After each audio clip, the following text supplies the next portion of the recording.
Olá, boa tarde a todos. Boa tarde aos que se juntam a nós agora para mais um lançamento de um retrato da Fundação Francisco Manuel dos Santos. Mandem saudades de Mário Augusto, está aqui comigo. O José Ferreira Fernandes não pôde estar presente, mas faremos nós esta conversa. O livro tem sumo e tem tema suficiente, tem cenários magníficos para podermos explorar os dois. E tornar esta conversa interessante para os que se juntam a nós nesta tarde. Vou já dizer que o livro está à venda aqui atrás na loja da Fundação Francisco Manuel dos Santos e o Mário Augusto estará a seguir disponível para dar os autógrafos a todos quantos o queiram. Mário, mandem saudades. Isto é um retrato da nossa mais longínqua história da imigração, não é? Os portugueses, o mais longe que foram, há mais anos do que ouvimos falar. Porque é uma imigração muito diferente daquela que nós ouvimos falar no século XX, porque Brasil, Estados Unidos, África.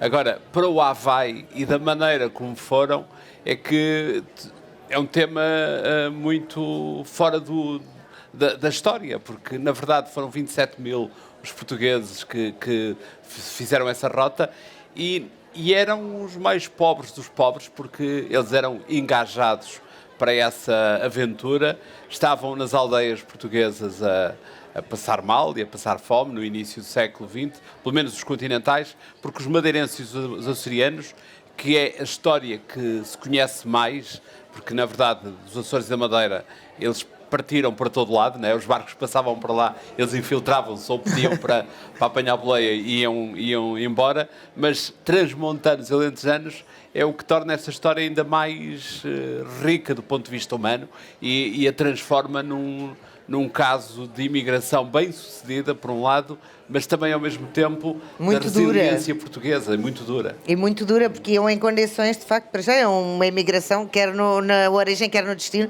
que não é o comum que nós ouvimos falar dos fenómenos migratórios portugueses.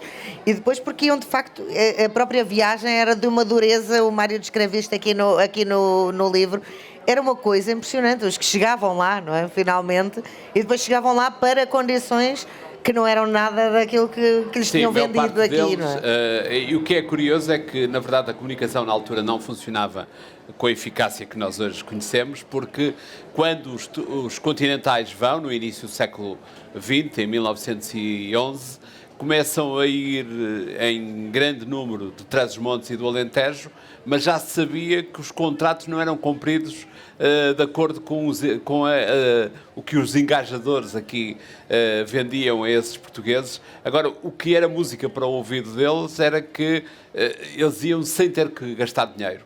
Aliás, dinheiro que não tinham. Porque, na verdade, quem tinha possibilidades de pedir dinheiro para a viagem, de poder emigrar em condições diferentes, não ia para o Havaí, não é? Porque ninguém sabia onde é que eram as ilhas Sandwich, ainda por cima. Eles iam para a África, para o Brasil especialmente. Aliás, o Brasil nessa época é um dos grandes destinos dos portugueses, mas eram os que podiam pagar uma viagem. Os continentais e os ilhéus que foram para o Havaí durante os 27 anos que a imigração foi organizada para lá, não tinham que pagar nada, mas também iam em condições miseráveis. Os primeiros barcos são veleiros, da Madeira e dos Açores, para chegarem ao Havaí demoravam até 5 meses. Porque hoje nós achamos, tanto tempo, mas quando é que davam a volta ao mundo? E não eram propriamente cruzeiros. Na verdade, o que é que acontecia? Eram veleiros nessa época, os primeiros barcos que vão são veleiros, e tinham que descer todo o Atlântico e subir o Pacífico. Aliás, eles nem sequer fizeram o caminho do Fernão Magalhães, porque Fernão Magalhães foi ali pelo Estreito de Magalhães, um bocadinho mais acima. Não, eles iam lá abaixo ao Cabo Horn e subiam o Pacífico. E que era um filme para atravessar. Era um filme para atravessar, era muito complicado. Ainda hoje o Cabo Horn, ao que consta dos registros dos homens do mar, é quase sempre uma confusão incrível, porque é uma confluência dos dois oceanos, o tempo é sempre mau, grandes tempestades. Então, agora imagina, o que é tu teres um grupo de transmontanos e alentejanos que nunca tinham visto o mar, são embarcados aqui em Lisboa ou no Porto para fazer essa viagem. Eles sabem que vão para um sítio que lhes dá, foi o que os seduziu, dá-lhes escola para os filhos, dá-lhes casa, dá-lhes médico emprego e dá-lhes $1 por dia. Portanto, isso serviu para eles, ok, então vamos embora. E foram. Era tudo o que não tinham aqui. Era tudo o que não tinham aqui. E quando chegam lá, percebem que a dureza da viagem é pequena comparado com a dureza do trabalho nas ilhas. E dá-se um fenómeno também muito curioso, que é o facto dos transmontanos e alentejanos, os tais que nunca tinham visto o mar, estavam habituados a uma amplitude térmica grande, mas seca, muito calor no verão, muito frio no inverno, e sem muita umidade. Chegam lá, tem mar a toda a volta, é tudo verde, É tudo muita úmido. umidade, uma temperatura o ano todo a rondar os 30 graus. Começam a ficar muito confusos com a forma como se vivia no Havaí. Uns quantos, os mais destemidos, ou se calhar os mais tolhidos pela saudade, acabam por ter que fazer a viagem de regresso, porque na verdade o contrato deles dava-lhes a possibilidade de, ao fim dos 3 ou 4 anos de contrato, regressarem Se não se ao país de adaptassem bem. origem. Mas o fenómeno mais curioso desta leva de imigração tem a ver efetivamente com os continentais, que muito poucos regressaram às suas terras de origem, mas mesmo Mas assim... também não ficaram. Foram procurar outros destinos de imigração. Mas deixa dizer um pormenor que eu acho riquíssimo do ponto de vista humano, é que a partir de 1915, 20, à volta, nas primeiras 2 décadas do século XX, os que vêm de regresso, são poucas famílias, mas que vêm, já trazem filhos havaianos, que vêm morrer nas aldeias de origem dos pais e ficam com a saudade virada ao contrário. Ou seja, eu entrevistei alguns para o livro e para o documentário que fiz há uns anos largos atrás, e eles diziam: eu gostava muito de visitar o sítio onde nasci. E os pais, quando lá estavam, diziam: nós queremos muito é voltar para o sítio onde viemos. Há sempre aquelas raízes que nos puxam, não é? A saudade, que é uma coisa que nós dizemos muito portuguesa, é óbvio que existe no coração dos outros que andam pelo mundo, mas se calhar com outra palavra e com outro sentido diferente daquele que nós damos. O nosso vem da alma. Há também uma coisa muito engraçada, que é, mesmo os que ficaram lá há pouco tempo, mesmo os que voltaram logo, deixaram um bocadinho das suas raízes também lá. E houve esta influência, e até muitas vezes influência cruzada, quer dos que voltaram trouxeram um pouco do Havaí para cá, e os que foram levaram um pouco de Portugal para lá e que perdurou. Mas isso tem a ver também com um fator muito importante que tem das ilhas. É que, na verdade, o que é que acontece? Para os madeirenses e para os açorianos, eles, no fundo, só trocaram de ilhas. Trocaram de território, de oceano. Até porque, especialmente as ilhas dos Açores, ficam mais ou menos no mesmo paralelo do Havaí. Portanto, eles saíram do Atlântico e foram para o Pacífico. Portanto, as ilhas até são muito parecidas. Tem aquele verde exuberante dos Açores, é o mesmo verde exuberante do Havaí. E já tinham o ponto em comum também dos Exatamente. baleeiros. Aliás, tinham sido os primeiros a chegar. Isso. De repente, o que é que acontece? Temos uma comunidade forte, muito coesa, muito agarrada às suas tradições e que viviam efetivamente em comunidade, como se fosse uma aldeia. Uma aldeia portuguesa no Havaí. Falta dizer, e é importante que se refira, que eles vão lá especificamente para trabalhar nas plantações de cana-de-açúcar.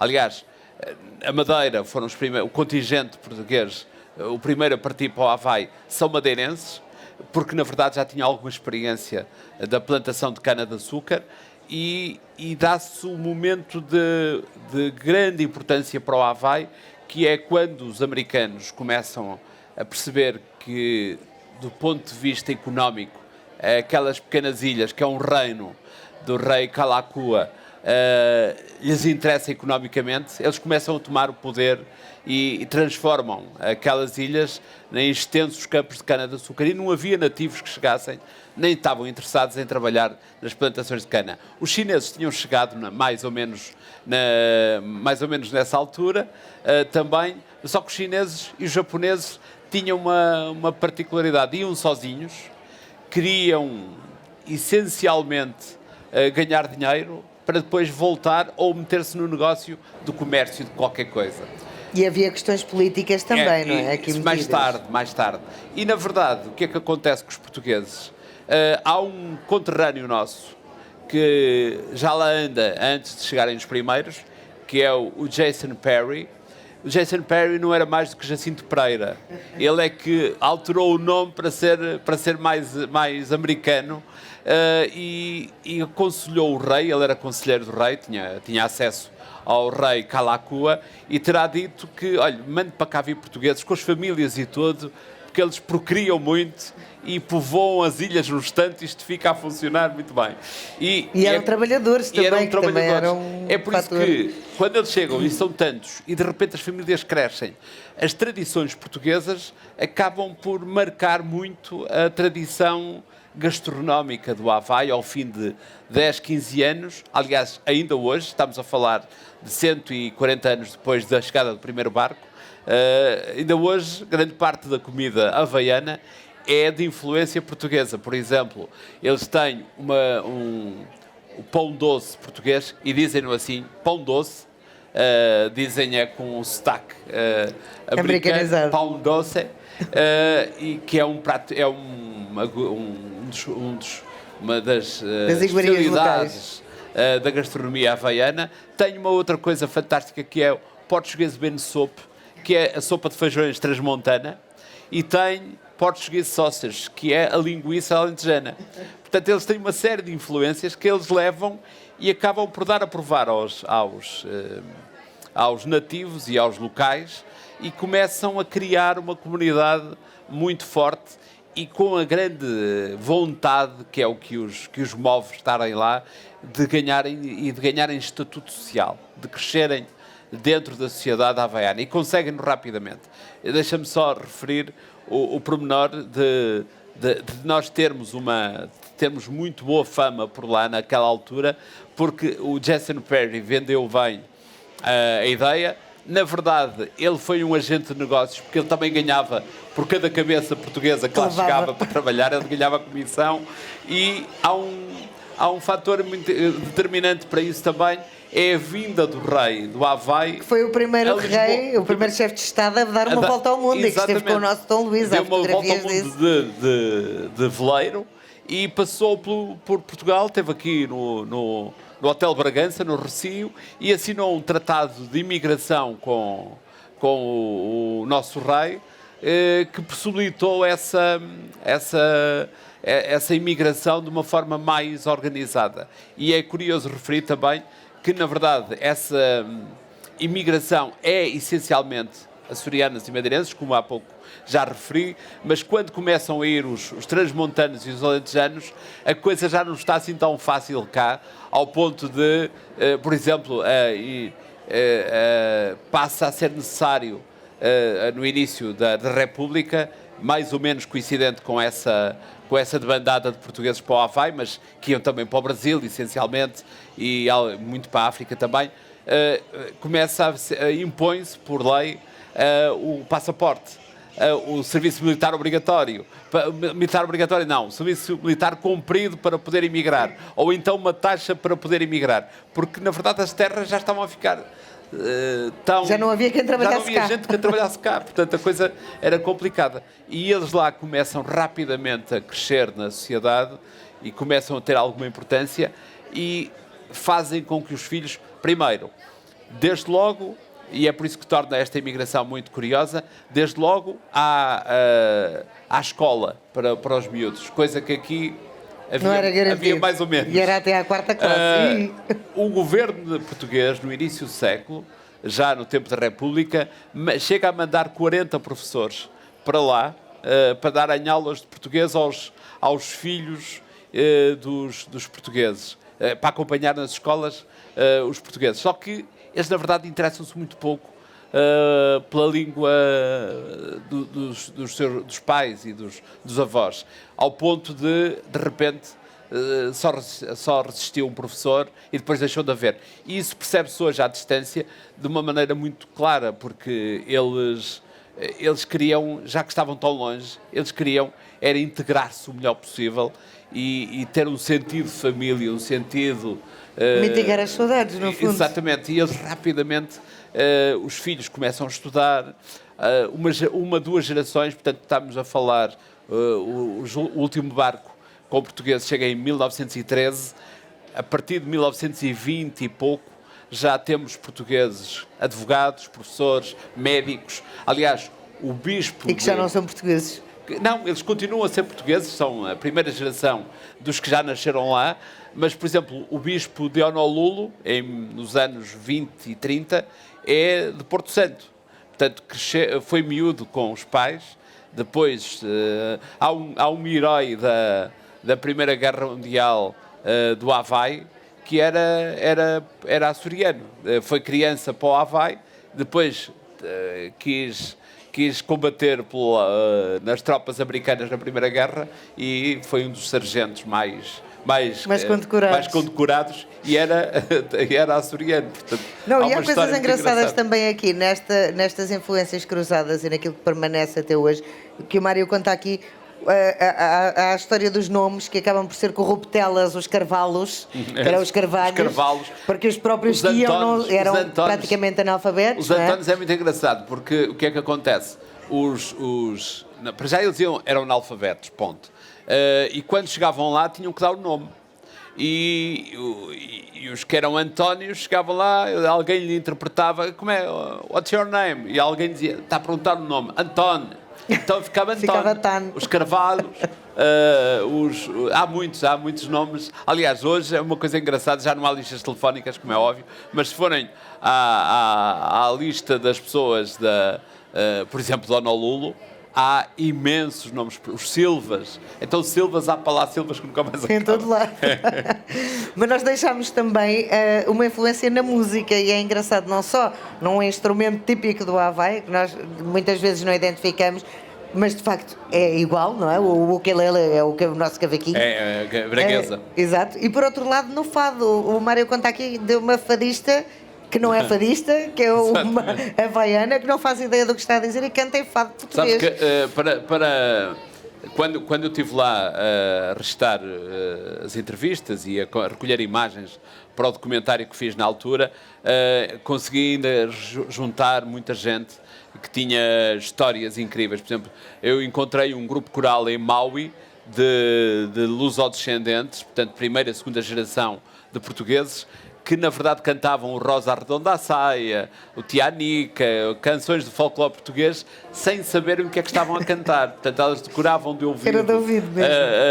As palavras e cantavam muito bem ensaiadinhos por uma senhora que entretanto soube, na altura do livro, que tinha falecido há 4 ou 5 anos. E hoje, eu acho que o livro tem uma importância também grande por isso, é que registra de uma maneira... viva ainda, pelas recordações que eu consegui registar de viva voz de alguns desses descendentes, alguns que já não estão vivos, mas que é um testemunho que tende a desaparecer e uma comunidade que tende a desaparecer também, porque estamos a falar da 4ª e 5ª geração. Portanto, eles já são mais havaianos e mais americanos do que portugueses, ou açorianos, madeirenses, transmontanos ou alentejanos.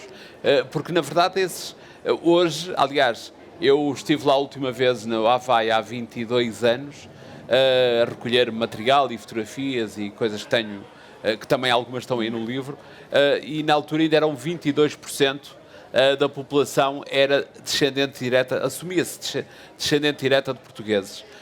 Hoje, e na pesquisa que eu fiz para atualizar a informação e para escrever no livro, são já, nos últimos censos de 2019, são já só 10%, ou seja, mesmo assim, ainda há 10% de uma população de 2 milhões de habitantes que dizem que se sentem portugueses, que não deixa de ser incrível e uma atitude de reconhecimento e respeito pelos antepassados que só nos deve orgulhar. Mas e aqueles que voltaram, aqueles que não conseguiram resistir, que não conseguiram ficar lá e voltaram ao seu país, e voltaram para o seu Alentejo, e voltaram para Trás-os-Montes, e voltaram para... Sobretudo esses... também trouxeram um bocadinho do Havaí com eles, não é? Há uma história das aldeias, de repente, a ver ali... Há duas histórias, e eu passei à frente uma das perguntas que fizeste, mas já lá retomo no cavaquinho, mas é importante que se diga duas coisas engraçadas em relação aos que voltaram, que na verdade não foram tantos, mas já trouxeram filhos nascidos no Havaí. E eu tive a oportunidade de encontrar, tanto em Trás-os-Montes como no Alentejo, havaianos que tinham chegado aqui com 4, 5, 6 anos de idade e que são portugueses de raiz e matriz transmontana ou lentejana, que chegaram cá com 6 anos e nunca mais saíram daquelas aldeias. Quando muito, os do Norte, os de Trás-os-Montes, foram ao Porto, ao médico alguma vez, ou numa excursão, mas nunca mais saíram. Mas há uma história em particular que me tocou bastante, pelo testemunho que era já da filha, não da mãe, de uma senhora que foi, lembro que o nome era Adelaide, foi em 1911 com os pais, fez a viagem completa e complicada de Bragança para o Havaí com 7 anos, estiveram lá 10 anos e quiseram voltar. E quando voltaram, viviam em Honolulu, em Punchbowl, que era a zona do bairro dos portugueses, uma coisa exuberante, muito verde, palmeiras, malta a fazer surf, estás a ver, assim uma coisa. E de repente, a Amélia, que foi para lá com 7 anos, o pai disse, vamos embora, aos 18. Que horror. E aos 18 fica o resto da vida na aldeia, que era a aldeia de origem onde ela nasceu, mas não cresceu, e com um problema, ela só falava inglês e português em casa. Então eu entrevistei a filha, que a senhora já tinha morrido há largos anos, entrevistei a filha e ela dizia que ela tinha muita dificuldade em dizer Diospiros, que era a coisa que mais confusão lhe fazia. E encontrei também uma outra história que dava para fazer um desvio narrativo engraçado, se isto fosse um argumento de cinema. Que é quase, mas se eu tivesse que criar uma narrativa cinematográfica para isto, de uma história verdadeiramente incrível de uns outros transmontanos que todo o dinheiro que amealhavam mandavam para Portugal, e o tio, que vivia aqui em Lisboa, gastava-lhes o dinheiro. Portanto, quando eles quiseram voltar para cá para comprar um terreno, para comprar uma casa, ou o que seja, perceberam que não havia dinheiro nenhum, porque o tio Agripino, que era assim que ele se chamava, tinha estorricado a pequena fortuna do suor e do trabalho que os pais lá tinham. Mas esses casos dos que voltaram cá, os tais tinham a saudade virada ao contrário, que é uma coisa incrível, porque pensar pensar, por exemplo, como essa tal Adelaide, que chega nos anos 20 a uma aldeia perdida no meio de Trás-os-Montes, sem nada, sem água. Que era na outra ponta do mundo e vários anos atrás, em termos de evolução. E só veio porque o pai quis que ela viesse, e a mãe, que tinha 18 anos. Claro. Era menor nessa altura. A irmã mais velha ficou porque já tinha casado lá com um outro português, e ficaram sempre separadas. E o que é engraçado neste cruzamento de histórias é que, portanto, eles perderam o rastro uns dos outros. Eu, na Califórnia, encontrei as filhas da irmã dela, que me diziam a nossa mãe morreu com uma saudade incrível da irmã, que era a Adelaide. E a outra dizia, a filha da Adelaide dizia-me, eu lá sei onde é que é essas ilhas. Ilhas Canegas, deve ser no fim do mundo. E na verdade, para eles, naquela altura, era o fim do mundo. E era, de facto. Mas ainda assim, houve outro legado português que também ficou, já vamos ao cavaquinho, ou podemos ligar aqui, que foram as festas religiosas, que até hoje se celebram. A Senhora do Monte. Exatamente, que é da Madeira. Exato. O Espírito Santo, a As festa do festas Espírito Santo, que ainda hoje se mantém. E aí os transmontanos e os alentejanos acabaram só por aderir à festa. até porque a religiosidade dos açorianos e dos madeirenses era muito mais vivida do que a dos nossos compatriotas que tinham ido aqui do continente. E na verdade, as festas era a maneira deles se reencontrarem, os que tinham feito a viagem juntos e começaram a criar a festa do Espírito Santo, a Senhora do Monte, que ainda hoje existe. E essas festas acabaram por se transformar também num polo agregador para as comunidades que lá estavam. Por exemplo, os japoneses chamavam aos portugueses os bacalaus. Porquê? Por causa do bacalhau. Exato. Eram os bacalhaus.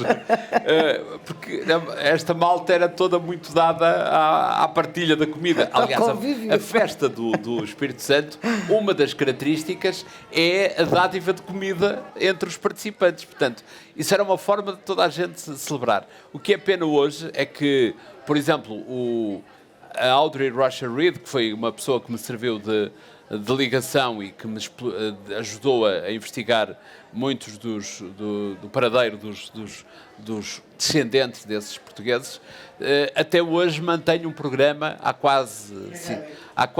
que esse programa já existe há quase 60 anos, de rádio, onde só passa música portuguesa e ela só fala português.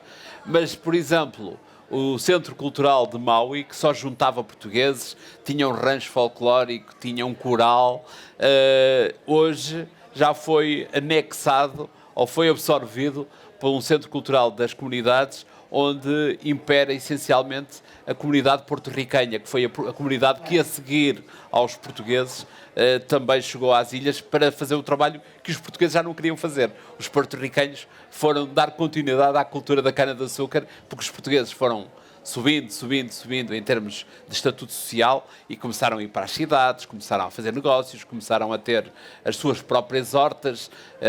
Aliás, é engraçado que, por exemplo, a estrelícia,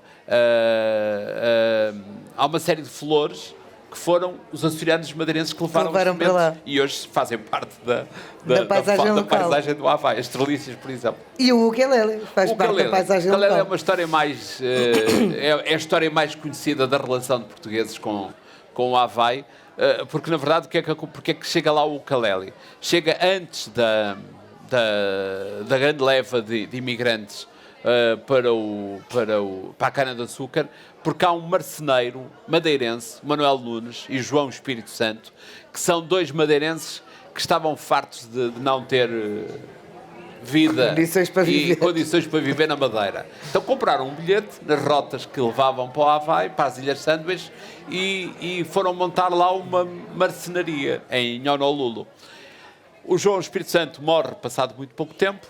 O Manuel Nunes fica-lhe com a oficina e, nos tempos livres, construía braguinhas, que era o cavaquinho, ou próximo, é um familiar do cavaquinho da Madeira. E, a dada altura, o negócio começa a correr melhor a fazer cavaquinhos do que a fazer mobília para os havaianos.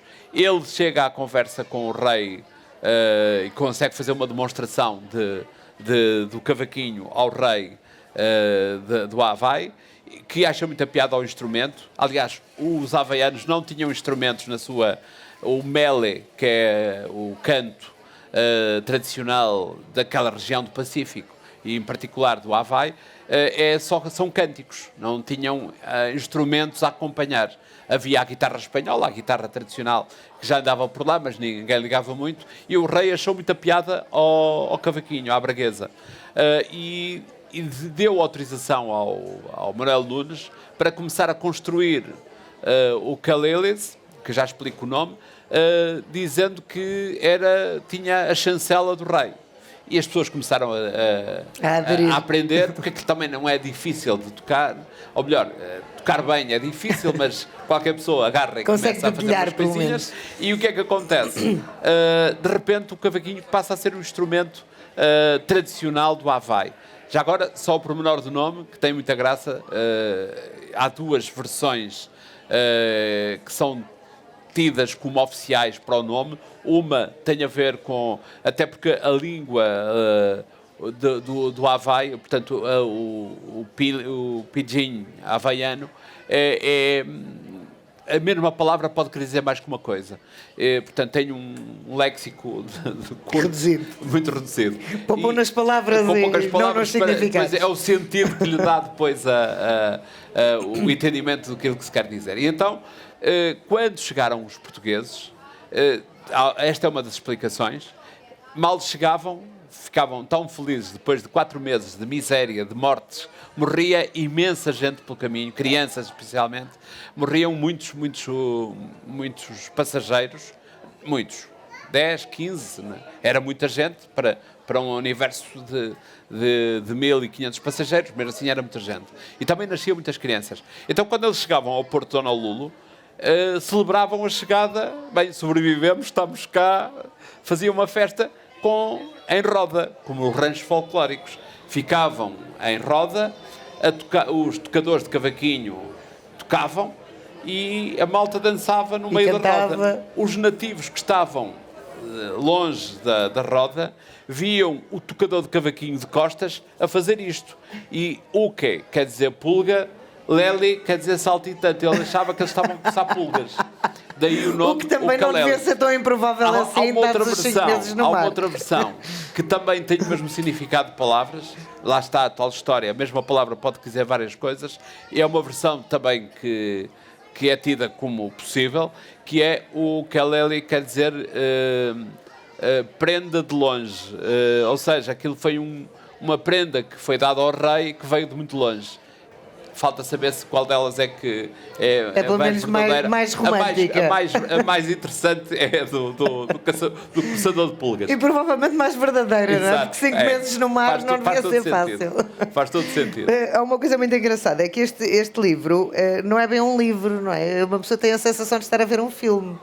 Pois, isso aí é um prazer que eu tenho de tentar contar histórias como se estivéssemos a ver imagens. Mas é muito engraçado porque se vê, e são os vários capítulos, não é? A acontecer, os fenómenos das imigrações, os primeiros que chegaram, a viagem no mar, os que iam morrendo, como os outros olhavam para isso. Porque eu fiz a forma como eu tentei fazer a narrativa do livro é de contexto, para quem nunca teve contacto com a história, perceber desde logo uma coisa. Porque é que esta gente ia para fora? Então faço um retrato do país no início do século. Como é que era este país no início do século? Quantas pessoas eram? Qual era a esperança média de vida? O que é que apoquentava a gente daquela altura? E depois faço o percurso da viagem a partir dos relatos que há. Na verdade, só há, que é uma coisa engraçada, quando nós, repara, foram tanta gente, 27.000, e quase ninguém fez relatos da viagem. Só há um diário. E pensando, por exemplo, na viagem do Fernão Magalhães, que há 500 anos atrás, já ia lá o Pigafetta só para tomar notas e escrever o relato todo da viagem. Epá, foram 27.000. Foram 37 barcos com portugueses, com milhares de portugueses. Mas aqui havia pouco romantismo, não é? Iam para trabalhar. Só há um relato de um jovem que foi da Madeira, que falava inglês e que sabia escrever e que foi na viagem e, como sabia falar inglês, servia de elo de ligação e de tradutor com o comandante do barco. E então foi notando todos os dias, dizia, hoje aconteceu isto, aconteceu aquilo e tal. Esse livro de viagem foi publicado nos anos 20 em Nova Iorque. Eu não tive acesso a ele, porque não há, mas há alguns relatos soltos em livros que foram publicados na América ao longo dos anos, especialmente no Havaí. Então tem lá histórias... provavelmente pelos descendentes, não é? Porque os que iam lá estar não sabiam ler, escrever. Mas há histórias com uma crueldade de vida terrível. Por exemplo, há lá uma descrição que eu transcrevo no livro, desse livro de viagem, que é como é que as pessoas lidavam com a morte no barco, principalmente crianças. Então ele descreve, eram 6:30 da manhã, nós fomos chamados, porque quando chegámos a criança estava morta nos braços também. Esses relatos mostram uma viagem verdadeiramente incrível. Mas deixa-me referir também uma coisa que está lá no livro, que eu acho muita piada, que é o facto de O primeiro barco que vai com continentais é de 1911.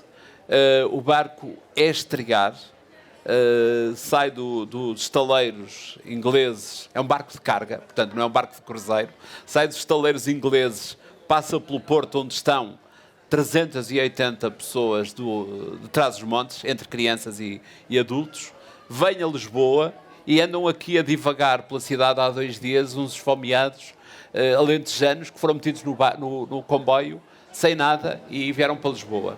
Que já era um choque de realidades brutal. Exatamente. Né? Aliás, deve ter criado tal impressão aqui na cidade, porque estamos nos primeiros 3 anos, 4 anos dos primeiros 3 anos da República, que os jornais da época vão todos fazer reportagens sobre aquilo. E dizem que, aliás, há uma peça incrível no século que chama a esses alentejanos os corraçados da fome. E a polémica à volta desses alentejanos que andam aqui pela cidade naqueles dias enquanto o barco não chega, é tal que, mesmo assim, há 100 e tal que no meio da confusão, não vamos embora, vamos nos entrar com o Alentejo. E esse barco já traz 300 e tal transmontanos, novo a estrear, um barco de carga, o Ascot. Passa por Lisboa, entram mais 300 e muitos alentejanos.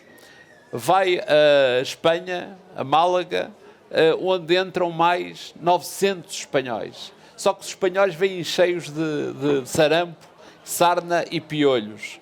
A dada altura, os portugueses começam-se a desentender e ainda estavam no meio do Atlântico, já estava o capitão do barco a separar portugueses para um lado, espanhóis para o outro.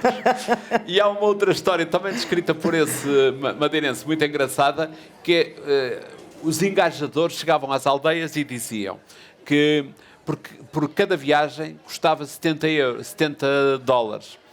E, portanto, os senhores lá das plantações é que pagavam.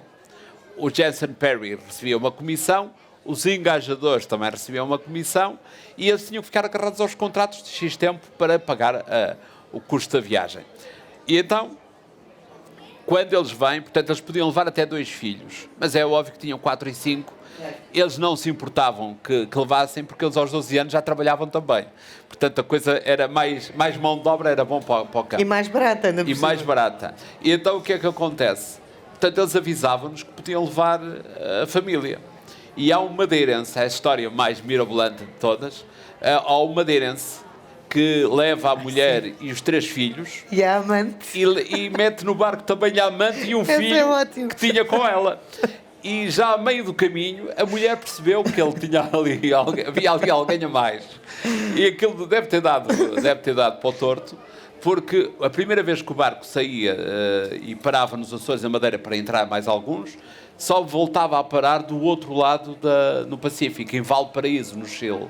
Epá, esse nosso conterrâneo aventureiro e Dom Juan acabou-se a aventura dele. Aproveitou o encostado do barco de madrugada, fugiu, desapareceu, mas a parte mais gira é que de Valparaíso até o Havaí ainda faltava tanto tempo que a amante ainda teve tempo de casar com o cozinheiro do barco na viagem, portanto era uma rapariga apaixonada. Exato, e com muito amor para dar. Mandem saudades, é um relato, como vêem, vívido e muito engraçado, e um relato histórico também destes primeiros portugueses que fizeram esta travessia tão violenta, tão difícil, e para depois encontrarem condições de vida também tão difíceis. É um retrato que de facto vale a pena ver. Obrigadíssima, Mário Augusto. É um prazer. O Mário vai estar aqui ao lado a dar autógrafos. Se quiserem comprar o livro, é já aqui na loja da Fundação. Muito obrigada a todos os que nos ouviram esta tarde.